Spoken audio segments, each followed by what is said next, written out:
Eritaona mahery kely zay no nitsanganan'ny Women in Motorsport Madagasikara, vondrona iray izay ao anatin'ny FIA, ary eo ambany elatry ilay mpanamory vehivavy malaza isan'ny niavaka tamin'ny andron'ny groupe B, dia tsy izany fa i Michel Mouton nanamory ilay Audi Quattro groupe B, ary Santos Lofinirina no miandraikitra izany ny eto amintsika.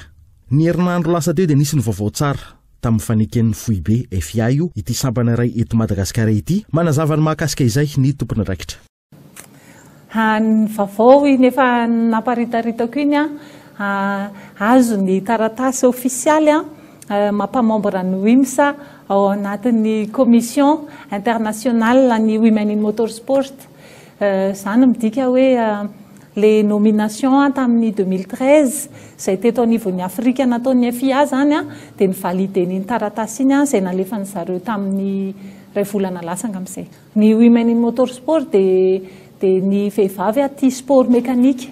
dia tafiditra ao anatiny na olona tia moto arany, fa eto amintsika fotsiny zany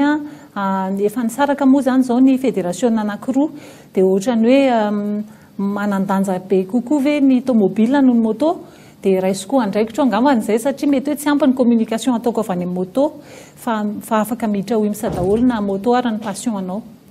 Ny programanay moa zany araka ny efa napetraka tany amin'ny président fédération tamin'ny volana décembre tamin'ny heritaona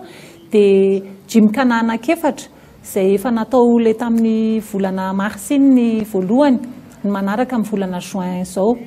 dia isaky ny 3 volana le izy koa no manakatona ny topolalovana any amin'ny décembre any. Fa ny anisan'ny tena mampietsiketsika be anay zany zao dia le rallye zay ao anatin'ny championnat de Madagascar amin'ny volana septembre. Sady voalohany ho an'ny WIMSA no hanao an'izany hoe rallye ao anaty championnat de Madagascar zany, no voalohany eto Madagasikara koa nisy an'le one day event na hoe rallye indray andro. Dia io zany zao no tena mbola edinay saina mafy ny fikarakarana sy fanatotosana azy. Ny zavatra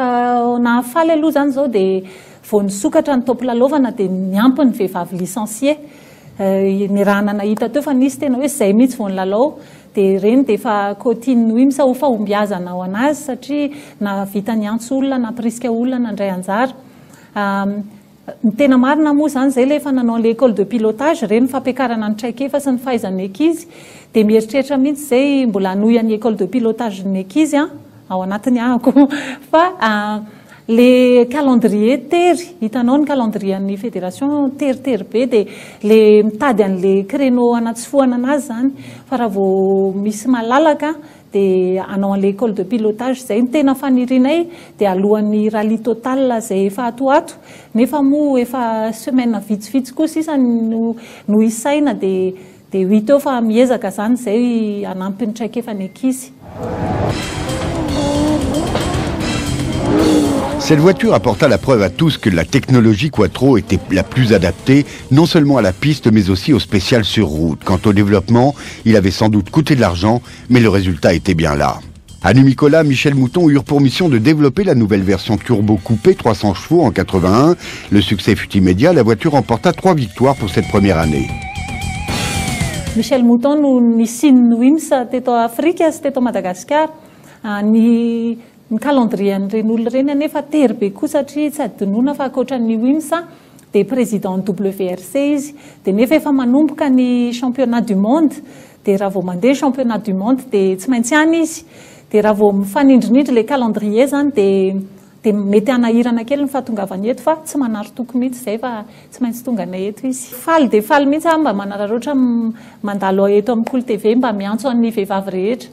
zay manana faniriana andray anjara na ifanohana ao anatin'ny WIMSA na andray anjara ny anaty compétition, raha mila tohana ara-teknika, hatreto aloha mbola ara-teknika sy ara-kevitra ny azon'ny WIMSA atolotra, aniriana kely tsy fantatra, fa raha ohatra misy ilanareo anay dia ao anaty Facebook eo ihany no ahitananay, hitanareo fa tsy le mandingana n'le première étape iny zany, le premier pas iny ny sarotra, fa rehefa tafiditra ao ianao dia mba mahazo tsirony dia récompensé daholo ny ankizy manao, ny effort ataonao dia manatevin-daharana ny fianakaviam-bean'ny WIMSA koa. Mariako fa ny WIMSA dia tsy fikambanana exclusivement vehivavy, fa raha misy lehilahy tanora te hanatevin-daharana sy fanohana aminay dia raisinay Antanandroa zany. Toy ny mahazatra moa zany dia izay WIMSA tsy maintsy hitanareo eny, tsy maintsy hitanareo eny ny banderole, tsy maintsy manohatohana ara-kevitra ara-teknika an'ireny vehivavy ireny dia sady mba mandray an'ny traikefa ny lehilahy koa satria maro zareo mba manoro hevitra anay sy ohatr'izany dia izay zany tsy maintsy ihany inoko maromarina fa reny vehivavy be da be anaky enina ry zareo nandray anjara teo tsy ho latsak'izay ny andray anjara amin'ny asa-tanahy farafahakeliny zany enina ohatr'izay koa mihoatra zany tsy ferana ny formation an'ny mpanamory dia midépendre amin'ny FIA satria hatreto zany aloha mbola tsy manana an'le fahefana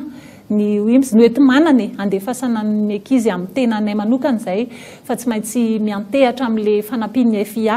amin'izao tsika amin'ny teny izao aloha zany mbola tsy nisy io mbola tsy nisy resaka fa raha vao misy ny fanampiana alefa ny FIA dia tsy latsa-danja ny WIMS fa tsy maintsy mandefa solotena ohatran'ny lehilahy koa ny vehivavy.